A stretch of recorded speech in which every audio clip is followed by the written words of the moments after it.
Sure. I mean, there's definitely more people cooking in the kitchen on that day than any other day in the year, probably, and so you do see a rise in cooking fires. And the NFPA says that the leading cause of fires in kitchens is unattended cooking.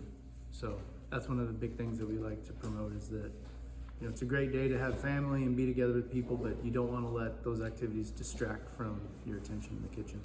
One of the things with cooking fires in general is you never want to put water on a cooking fire. It's a good idea to have, if you're cooking in any kind of pot or device, to have a lid that fits properly on that nearby. So if you do have a fire on the stove, you can slide that lid across the fire, which will usually snuff it out and take care of it. Obviously, a home fire extinguisher is important, and be familiar with how to use that extinguisher as well. If you are cooking with grease, the extinguishers do come out with quite a bit of pressure with the extinguishing agent, so you want to start from a little bit of a distance, 5 to 10 feet away, and move up to the fire if you do choose to fight that fire. It's a good idea to call 911 first, or to have someone calling 911.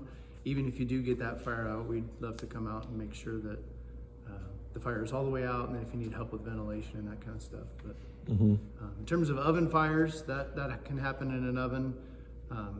Leave the oven closed, turn the power off or turn the gas off, whatever it is, and then just let that go out, and call 911, of course, too. We're happy to come out and make sure things are taken care of. We're also kind of at the beginning, of the Christmas lighting season. Is there anything that people need to be aware of while stringing either internal or external lighting? Yeah, absolutely. So you want to read the manufacturer's directions on those lights to make sure you're not hooking too many of them together. They're all going to have their own regulation for only 3 strands or 4 strands or whatever their rules are, and make sure that they're plugged into an appropriate outlet with an appropriate extension cord.